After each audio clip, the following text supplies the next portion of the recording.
સુરત શહેરની પ્રતિષ્ઠિત સંસ્થા વનિતા વિશ્રામ દ્વારા સમાજમાં કન્યા શિક્ષણ અને નારી સશક્તિકરણ માટે સતત સરાહનીય કાર્ય કરવામાં આવી રહ્યું છે।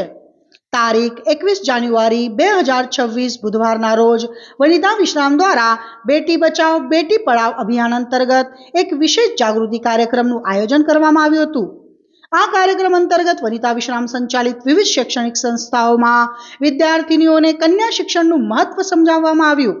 સાથે જ બાળકીના સર્વાંગી વિકાસ માટે શિક્ષણ કેટલું જરૂરી છે તે બાબતે વિસ્તૃત માર્ગદર્શન આપવામાં આવ્યું। કાર્યક્રમ દરમિયાન સમાજમાં ફેલાયેલી ખોટી માન્યતાઓ દૂર કરવા પર ખાસ ભાર મુકાયો અને વિદ્યાર્થીનીઓને આત્મનિર્ભર બનવા માટે પ્રોત્સાહિત કરવામાં આવી। વનિતા વિશ્રામ દ્વારા આવા સામાજિક અને શૈક્ષણિક પ્રયાસો સતત ચાલુ રાખીને સમાજમાં સકારાત્મક પરિવર્તન લાવવાનો સંકલ્પ લેવાયો છે। શિક્ષિત દીકરી સશસ્ત્ર સમાજના સંદેશ સાથે આ કાર્યક્રમનું સફળતાપૂર્વક સંપન્ન થયો હતો।